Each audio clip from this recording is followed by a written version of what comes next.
30조 사우디의 프로젝트를 한국이 수주했다고 하는데요. 중국, 독일, 미국과 치열한 경쟁서 한국 기술이 최종 인정받았다고 합니다. 극한의 자연환경과 각국의 편견 속에서 협력과 배움으로 불가능을 가능으로 만들었습니다. 과연 어떤 한국팀의 감동 이야기일까요? 그럼 지금부터 오늘의 이야기를 시작해보겠습니다. 안녕하세요. 저는 한국에서 엔지니어로 일하고 있는 한도윤입니다. 38세인 저는 현재 사우디아라비아에서 세계 최초의 사막 지하철 건설 프로젝트를 맡고 있습니다. 사우디아라비아의 뜨거운 사막 한가운데 서 있는데 태양이 저를 요리하려는 것 같았습니다. 온도가 섭씨 47도로. 바위 위에서 계란을 부칠 수 있을 정도였죠. 제 이름의 뜻이 길을 건너다라는 의미인데 200km에 달하는 이 가혹한 사막을 지하로 건너게 도와드리는 저에게는 정말 적절한 이름인 것 같습니다. 안전모를 다시 맞춰 쓰고 태블릿 컴퓨터를 오늘 100번째로 확인했습니다. 사우디 정부가 저에게 준 임무는 지구상에서 가장 혹독한 사막을 통과하는 지하철 시스템을 건설하는 것이었습니다. 제 좌우명은 데이터는 거짓말하지 않지만 사막은 항상 놀라게 한다인데 오늘은 사막이 저희 모두를 놀라게 할 것 같은 기분이 들었습니다. 에어컨이 가동되는 본부 텐트 안에서 세계 각국의 엔지니어들이 첫 회의를 위해 모이고 있었습니다. 이미 수군거리는 소리와 의심스러운 시선들을 느낄 수 있었죠. 회색 머리에 태안경을 쓴 키 큰 독일인 컨설턴트 요한 라인홀트가 동료에게 말했습니다. 한국인들이 정말 이런 복잡한 프로젝트를 처리할 수 있을까? 이건 스마트폰이나 자동차를 만드는 것이 아니야 진짜 엔지니어링이라고. 텍사스 유전에서 평생을 보낸 것 같은 덩치 큰 미국인 엔지니어 로버트 스미스는 저희 팀을 보며 고개를 저었습니다. 한국 회사들이 사막 인프라를 건설한다는 걸 들어본 적이 없어 미국인들을 고용했어야 했는데 불가능한 임무가 막 시작되려 하고 있었습니다. 프로젝트가 시작된 지 3개월이 지나자 다른 엔지니어들이 머리를 극적이기 시작했습니다. 저희 한국팀은 누구도 예상하지 못한 방식으로 일하고 있었거든요. 저희 지질학자 박도윤이 회의적인 엔지니어들에게 사막이 숨을 쉰다고 설명하고 있었습니다. 컴퓨터 차트를 보여주며 낮에는 모래가 팽창하고 이동하지만 밤에는 가라앉아서 더 안정적이 된다고 했죠. 요한 라인홀트가 자기도 모르게 몸을 기울여 보고 있었습니다. 유럽에서 터널을 건설한 30년 동안 땅이 숨쉬는 패턴을 가지고 있다고 생각해 본 적이 없었습니다. 요한이 데이터를 요청했습니다. 도윤이 심박수 모니터 같은 그래프를 보여줬습니다. 스파이크들은 모래가 이동하는 가장 뜨거운 시간대를 평평한 부분들은 땅이 가장 안정적인 때를 나타냈습니다. 송재욱은 로버트 스미스에게 특수 냉각 시스템과 센서로 터널 굴착기를 개조한 방법을 설명했습니다. 한국에서는 추운 겨울과 뜨거운 여름 모두에서 작동하는 전자제품을 만드는 법을 배웠는데 같은 원리가 여기서도 통합니다. 그런데 첫 번째 진짜 시험이 왔습니다. 경보가 울리며 터널 굴착기가 갑자기 멈췄죠. 모두가 달려왔고 공황 상태가 되었습니다. 가장 젊은 엔지니어 김혜성이 차분하게 화면들을 연구했습니다. 기계가 지도에 없던 지하수원을 감지해서 홍수를 방지하기 위해 자동으로 멈췄습니다. 왕아오가 짜증스럽게 말이 안 된다고 했습니다. 지질 조사에서는 이 지역에 물이 없다고 나왔으니까요. 탐사기 데이터가 돌아왔을 때 저는 미소를 지었습니다. 혜성이 완전히 맞았거든요. 고대 지하강이 깊은 곳에서 여전히 흐르고 있었습니다. 모르고 계속 굴착했다면 터널이 침수되어 몇 달간의 작업이 파괴될 수 있었어요. 이 발견이 모든 걸 바꿨습니다. 각국 팀이 실시간 데이터를 공유하기 시작했죠. 불가능한 임무가 그렇게 불가능하지 않을지도 모르겠습니다. 프로젝트가 시작된 지 6개월째 되던 날 사람들이 설상가상이라고 할 때 무슨 의미인지 진짜로 알게 됐어요. 다만 저희는 사막에 있었기 때문에 비가 아니라 50년 만에 최악의 모래폭풍을 맞았어요. 제가 관제실에 있는데 모든 화면에 빨간색 기상경보가 깜박이기 시작했어요. 기상학자의 목소리가 라디오를 통해 지지직거리며 들려왔는데 시속 120km의 바람이 불고 모래로 인해 가시거리가 0이라고 했어요. 이것이 극한 기상현상으로 분류된다고 알려줬어요. 창밖을 보니 수평선이 세상을 삼키는 것 같은 갈색 모래 벽 뒤로 사라지는 모습을 볼 수 있었어요. 바람이 너무 크게 울부짖어서 마치 화물열차가 저희 텐트 밖에 주차되어 있는 것 같은 소리였어요. 저희 안전 전문가인 최현태가 모든 팀에게 라디오로 모든 작업을 중단한다고 발표했어요. 그의 목소리는 단호했고 반박의 여지를 남기지 않았어요. 모든 사람은 비상 대피소로 가라고 지금 당장이라고 했어요. 하지만 미국 팀 트레일러에서 로버트 스미스의 목소리가 지지직거리며 들려왔는데 그 안에서 좌절감을 들을 수 있었어요. 나쁜 날씨가 있을 때마다 멈출 수는 없다면서 이런 지연은 수백만 달러의 손실을 가져올 것이라고 했어요. 저는 라디오를 잡고 말했어요.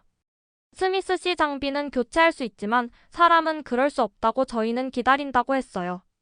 진심이었어요. 돈을 잃더라도 생명을 잃는 것보다는 낫거든요. 사흘 동안 저희는 대피소에 앉아서 밖에서 사막이 울부짖는 소리를 들었어요. 소리가 계속됐는데 마치 거대한 드럼 안에 있는 상태에서 누군가 그것을 두드리고 있는 것 같았어요. 모래가 모든 곳으로 들어왔어요. 음식 옷 심지어 밀봉된 물병 안에도 어떻게든 모래가 들어가 있었어요. 폭풍이 드디어 지나가고 대피소 문을 열었을 때 마치 외계 행성을 보고 있는 것 같은 기분이었어요. 풍경이 완전히 바뀌어 있었거든요. 모래 언덕이 이동했고 보였던 장비들은 이제 몇 미터의 모래 아래 묻혀 있었어요. 그리고 저희 터널 입구는 존재에서 지워진 것처럼 보였어요. 터널 굴착기에 가려고 길을 파면서 요한이 중얼거렸는데 이것이 자신이 두려워했던 것이라고 했어요. 사막 조건은 아시아 전자제품에는 너무 혹독하다고 말했어요. 송재욱이 기계의 제어판을 열었을 때 제 마음이 가라앉았어요. 정상 작동 데이터를 표시해야 할 화면들이 한국어, 영어, 독일어, 중국어, 아랍어로 오류 메시지를 보여주고 있었거든요. 마치 기계가 5개 언어로 신경쇠약을 일으키고 있는 것 같았어요. 하지만 재욱은 그 엉망진창을 보고 그냥 소매를 걷어붙였어요. 24시간만 달라고 했는데 마치 100만 달러짜리 장비가 아니라 고장난 자전거를 고치는 것처럼 말했어요. 요한과 다른 사람들이 걱정스럽게 서 있는 동안 재욱과 그의 팀은 기계의 제어 시스템을 하나씩 분해했어요. 서울의 지하철 프로젝트에서 사용하는 것과 같은 체계적인 인내심으로 작업하는 그를 봤어요. 모든 나사, 모든 전선, 모든 회로 기판을 주에 깊게 검토했어요. 왕하오가 외부로부터 완전히 보호되어야 할 부품을 들고 방수 밀봉을 통해 어떻게 모래가 들어갔는지 물어봤어요. 작은 솔로 정교한 전자제품을 조심스럽게 청소하고 있던 김혜성이 고개를 들었어요. 사막 모래는 일반 모래와 다르다고 설명했어요. 더 작고 더 날카로워서 일반 먼지를 막을 수 있는 밀봉을 통과하는 방법을 찾는다고 말했어요. 혜성이 설치한 현미경으로 모래 입자들을 봤는데 뚫을 수 없어야 할 재료를 자를 수 있을 정도로 날카로운 작은 유리 칼 같았어요. 저희 팀은 낙담하는 대신 이것을 해결해야 할 퍼즐로 봤어요. 밀봉을 재설계하면서 재욱이 조선업자처럼 생각해야 한다고 말했어요. 한국에서는 혹독한 바다 환경에서 전자제품에 염수가 들어가지 않게 하는 법을 배웠는데 이것도 비슷하다면서 물 대신 모래일 뿐이라고 했어요. 혜성이 덧붙였는데 현미경으로도 보기 힘든 먼지 입자가 컴퓨터 칩을 망칠 수 있는 한국의 반도체 공장에서 사용하는 것 같은 공기 여과 시스템을 사용할 수 있다고 했어요. 기계를 다시 작동시키는데 정확히 23시간 45분이 걸렸어요. 화면에 정상 수치가 켜졌을 때 마치 에베레스트 산을 방금 올라간 것 같은 기분이었어요. 하지만 사막은 아직 저희를 시험하는 것을 끝내지 않았어요. 일주일 후 잃어버린 시간을 만회하고 터널이 잘 진행되고 있을 때 제가 진행 보고서를 검토하고 있는데 경보가 울리기 시작했어요. 그리고 또 다른 경보가 울렸어요. 터널이 갑자기 제 속을 뒤집는 냄새로 가득 찼는데 썩은 달걀과 오래된 금속 그리고 뭔지는 모르지만 절대 숨쉬고 싶지 않은 냄새가 섞인 것 같았어요. 터널 곳곳에 설치한 공기질 센서들이 모든 것이 잘못되는 비디오 게임 같은 합창으로 경고음을 울리기 시작했어요. 최원태의 목소리가 인터콤을 통해 울려 퍼졌는데 즉시 대피하라고 했어요. 독성 가스가 감지됐으니 모든 사람 나가라고 지금 당장이라고 했어요. 저희가 터널에서 급히 나오는 동안 제 심장이 뛰고 있었어요. 작업자들이 뒤따라 나오면서 코와 입을 가리고 있었어요. 젊은 사우디 엔지니어인 아흐메드가 무서워하는 표정이었어요. 어떤 종류의 가스인지 평생 이 사막에서 살았지만 그런 냄새는 처음 맡는다고 말했어요. 박도윤이 이미 컴퓨터 앞에서 구부정하게 앉아 저희 센서의 수치를 분석하고 있었어요. 숫자와 차트가 제가 읽을 수 있는 속도보다 빠르게 화면에 스크롤되고 있었어요. 고개를 들지도 않고 황화수소와 메탄이 섞인 것이라고 말했어요. 분해된 유기물질의 지하 주머니를 건드렸을 것인데 아마 고대 호수 바닥에서 나온 것 같다고 했어요. 요한의 얼굴이 하얗게 질렸어요. 사막 한가운데서 고대 호수 바닥이라니 불가능하다고 했어요. 도윤이 여전히 데이터를 연구하면서 설명했는데 수백만 년 전에는 이 사막이 푸르렀다고 했어요. 식물과 동물이 여기 살다가 죽어서 모래와 바위층 아래 묻혔는데 이제 저희가 그들의 무덤을 연 것이라고 했어요. 상황의 무게가 제 어깨에 내려앉는 것을 느꼈어요. 이것은 저희 전체 프로젝트를 끝낼 수 있는 종류의 문제였어요. 독성 가스 주머니는 터널을 승객들에게 영구적으로 안전하지 않게 만들 수 있었어요. 어떤 회사들은 그 자리에서 포기하고 터널 경로를 옮기고 건설 시간에 몇 년을 추가했을 거예요. 하지만 저는 엔지니어링을 하면서 배운 것이 있었어요. 모든 문제는 그저 해결되기를 기다리는 퍼즐일 뿐이라는 것을요. 저는 지휘 텐트에서 저희 팀을 모았어요. 한국에서 지하철 프로젝트를 하면서 예상치 못한 지하 조건들을 다뤄봤다면서 어떤 해결책이 있는지 물어봤어요. 혜성이 먼저 말했어요. 이것을 광산가스 문제처럼 다루면 어떨까 했는데 지속적으로 공기질을 모니터링하고 자동으로 위험한 가스를 배출하는 환기 시스템을 설치할 수 있을 것 같다고 했어요. 도윤이 흥미진진하게 덧붙였는데 한국의 오염된 산업부지를 위해 개발한 것과 같은 생물학적 정화 기술을 사용할 수 있다고 했어요. 진행하면서 실제로 공기를 청소할 수 있다고 말했어요. 저희가 계획을 설명하자 국제팀들이 모여들었어요. 독성가스를 제거할 뿐만 아니라 유해한 화학물질을 먹어서 무해한 화합물로 바꾸는 특별히 선택된 박테리아를 사용해서 실제로 청소하는 시스템을 설계하고 건설하고 설치할 거라고 했어요. 로버트 스미스가 독을 신선한 공기로 바꾸는 것이냐고 물어봤어요. 자신이 듣고 있는 것을 믿을 수 없다는 것처럼 들렸어요. 혜성이 미소를 지으며 대답했는데 자연이 매일 하는 것이라고 했어요. 저희는 그냥 더 빨리 일어나도록 도와주는 것뿐이라고 말했어요. 논스톱으로 2주간의 작업이 필요했어요. 저는 거의 잠을 자지 못하고 커피와 의지력으로 살았어요. 한국생명공학기술을 사용한 생물 필터를 만들고 독일의 정밀 모니터링 장비를 설치하고 미국의 중장비 시스템으로 전력을 공급하고 중국의 제조 효율성으로 모든 것을 통합했어요. 처음으로 시스템을 가동했을 때 저는 숨을 참았어요. 저희 모니터의 공기질 수치가 빨간색 위험에서 노란색 주의로 그리고 초록색 안전으로 천천히 바뀌었어요. 썩은 달걀 냄새가 사라지고 깨끗하고 숨 쉴 수 있는 공기로 바뀌었어요. 왕하오가 놀라면서 고개를 저었어요. 자신의 나라에서는 문제 주변으로 터널을 옮겼을 것인데 한국인들은 대신 문제를 통과하는 방법을 찾았다고 말했어요. 가스 주머니를 성공적으로 제거하고 계속 굴착하면서 아흐메드가 경이로운 표정으로 저에게 다가왔어요. 알라시드 장관이 왜 저희 팀을 선택했는지 이해하기 시작한다면서 저희는 단순히 문제를 해결하는 것이 아니라 문제를 개선으로 바꾼다고 말했어요. 몇 주 동안 조용히 저희 방법을 관찰하고 있던 요한이 드디어 말했어요. 30년간의 엔지니어링에서 그런 창의적인 문제 해결을 본 적이 없다고 했어요. 독일에서는 위원회의 자문을 구하고 몇 달 동안 연구를 했을 것인데 저희는 문제를 파악하고 2주 만에 해결책을 실행했다고 말했어요. 깨끗한 공기가 흐르고 작업이 재개되는 터널 입구를 돌아보았어요. 모든 문제는 배울 기회라고 말했어요. 사막이 저희에게 더 나은 터널을 건설하는 방법을 가르쳐주고 있는데 저희는 그냥 들어야 한다고 했어요. 이제 진짜 팀처럼 함께 일하고 있는 내게 다른 나라의 엔지니어들에 둘러싸여 사우디 사막에 서 있으면서 저는 중요한 것을 깨달았어요. 저희는 더 이상 단순히 터널만 건설하고 있는 것이 아니었어요. 다른 곳에서 온 사람들이 함께 일하고 실수에서 배울 때 불가능해 보였던 것들을 성취할 수 있다는 것을 증명하고 있었어요. 사막이 저희에게 최악의 것들을 던졌어요. 치명적인 폭풍과 독가스를요. 그런데 저희는 여전히 여기 있고 여전히 파고 있고 여전히 앞으로 나아가고 있어요. 어쩌면 이 불가능한 임무가 정말 가능할지도 몰라요. 저희 프로젝트가 2년째에 접어들면서 저희가 만들어낸 어떤 엔지니어링 혁신보다도 더 놀라운 것을 발견하기 시작했어요.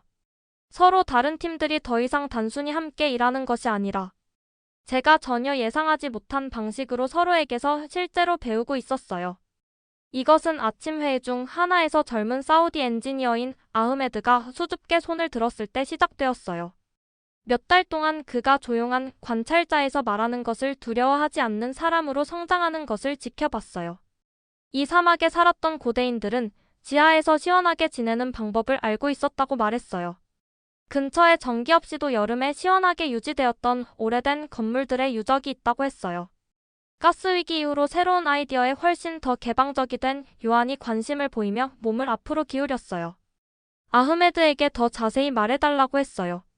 저는 아흐메드와 소규모 그룹을 따라 저희 건설 현장 근처에서 보호되고 있는 고고학 유적지로 갔어요. 고대 돌들이 처음에는 평범해 보였지만 아흐메드가 저희가 보고 있는 것을 설명하면서 저희가 천재성을 보고 있다는 것을 깨달았어요. 아흐메드가 고대 석조 구조물을 가리키면서 이 벽들이 어떻게 건설되었는지 보라고 했어요. 돌의 열질량과 특정 각도를 사용해서 자연 에어컨을 만들었다고 말했어요. 김혜성의 눈이 예로 빛났어요. 자연 냉각 시스템 같다고 했어요. 돌들이 낮에는 열을 흡수하고 밤에는 천천히 방출해서 공기 흐름을 만든다고 말했어요. 오래된 문제에 대한 새로운 해결책을 만날 때마다 느끼던 익숙한 흥분감을 느꼈어요. 이 원리를 저희 터널 설계에 사용할 수 있을까 물어봤어요. 박도윤이 이미 측정 도구를 꺼내서 교과서를 공부하는 것처럼 유적 주변을 걸어다니고 있었어요. 열질량 원리를 통합하도록 터널 벽 설계를 조정한다면 냉각에 필요한 에너지를 30% 줄일 수 있다고 말했어요. 몇 달 동안 현대 미국 엔지니어링이 아닌 모든 것에 회의적이었던 로버트 스미스가 진짜로 감명받은 표정이었어요. 1000년 전 사람들이 전기 없이 에어컨을 알아냈다는 말이냐고 물어봤어요. 아흐메드가 점점 자신감을 얻으며 단순히 에어컨만이 아니라고 말했는데 그의 목소리에서 자부심을 들을 수 있었어요. 물 보존 바람 패턴 그리고 혹독한 조건에서 수세기 동안 지속되는 건축 자재에 대해서도 알고 있었다고 말했어요. 이 발견은 제가 진짜 혁신이라고 깨달은 것으로 이어졌는데 엔지니어링에서가 아니라 사고에서였어요. 고고학적 유적지를 피해 일해야 할 장애물로 보는 대신 저희는 그것들을 선생님으로 보기 시작했어요. 현지 조건에서 배우는 저희 팀의 접근 방식이 전통적인 사막 생존 기술에 대한 아흐메드의 지식과 완벽하게 맞아떨어졌어요. 요한이 저희가 배운 모든 것을 문서화하기 시작했어요. 역사적 지식과 현대 기술의 이런 통합은 혁명적이라면서 이에 대해 논문을 발표해야 한다고 말했어요. 저는 고개를 저었어요. 지식은 모든 사람의 것이라고 말했어요.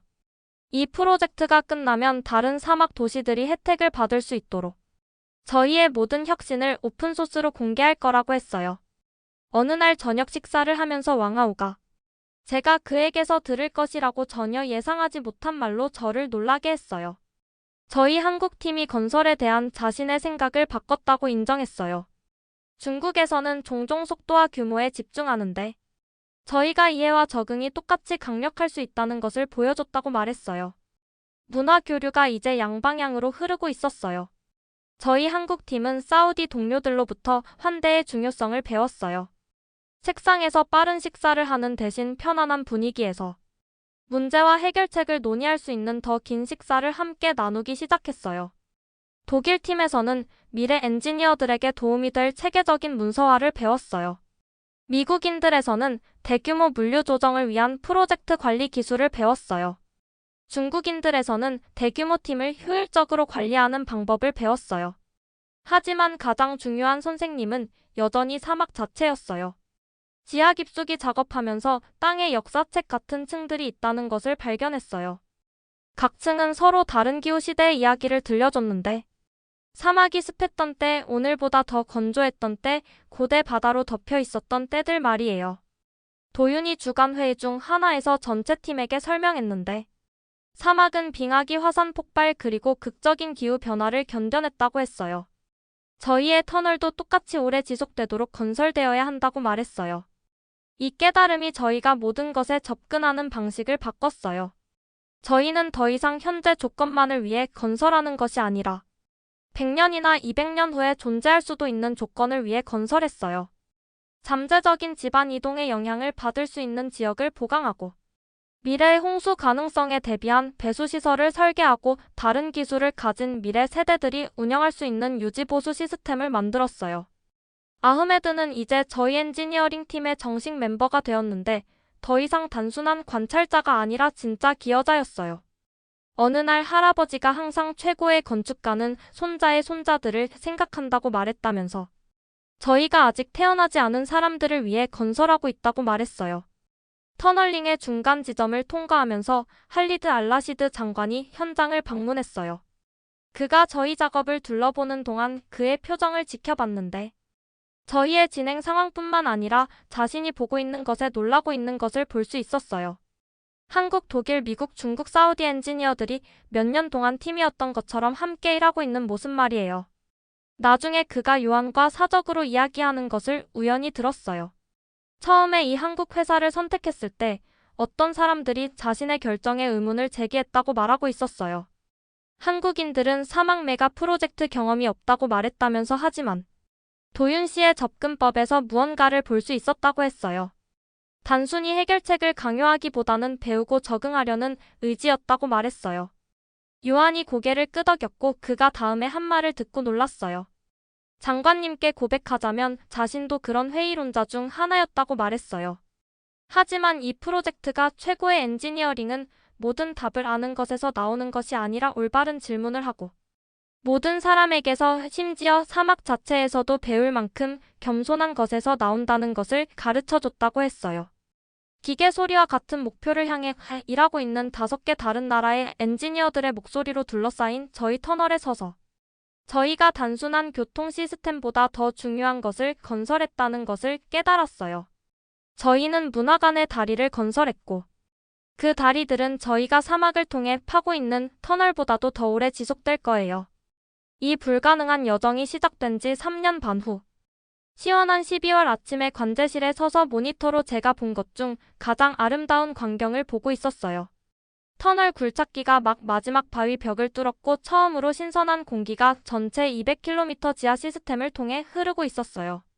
제 주위에서 5나라의 엔지니어들이 환호하며 서로 포옹하고 있었어요. 하지만 저는 축하보다 더 깊은 무언가를 느꼈어요. 지켜진 약속의 무게를 느꼈어요. 이 몇 년 동안 저에게 아들 같은 존재가 된 젊은 사우디 엔지니어 아흐메드를 불렀어요. 완성된 터널을 처음으로 걸어보고 싶은지 물어봤어요. 아흐메드의 눈에 눈물이 차는 것을 봤어요. 도윤 씨가 먼저 가셔야 하는 것 아니냐면서 프로젝트 리더이시니까요 라고 말했어요. 저는 첫 만남 이후 너무 많이 성장한 이 젊은 사람을 보며 미소를 지으며 고개를 저었어요. 리더의 일은 다른 사람들이 전에 가본 적이 없는 곳으로 갈 수 있도록 돕는 것이라고 했어요. 이 터널은 사우디아라비아 국민들의 것이니까 당신이 먼저 전체 길이를 걸어야 한다고 말했어요. 터널 완공 기념식에는 정부 관계자들, 국제 언론 그리고 전 세계의 공학도들이 참석했어요. 하지만 저에게 가장 의미 있는 순간은 요한 라인홀트가 일어나서 연설할 때였어요. 한때 한국인들이 진지한 엔지니어링을 다룰 수 있는지 의심했던 바로 그 사람이 이제 군중들에게 말하고 있었어요.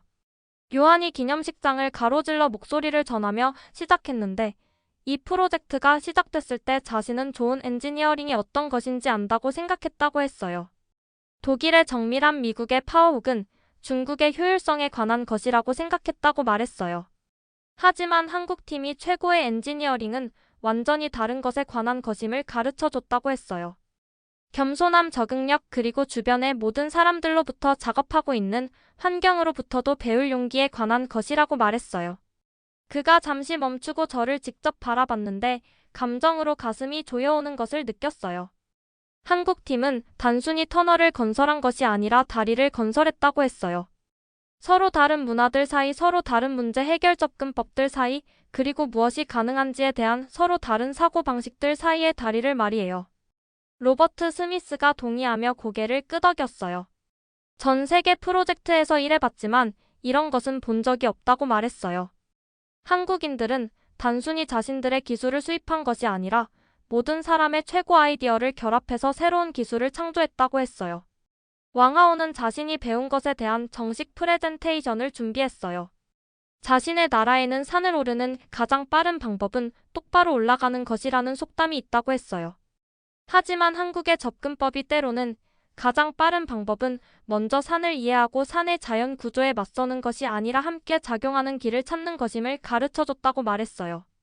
하지만 제가 거의 눈물을 흘릴 뻔한 순간은 할리드 장관이 특별한 선물을 주었을 때였어요. 칼날에 한국 문자가 새겨진 전통 사우디 단검이었어요.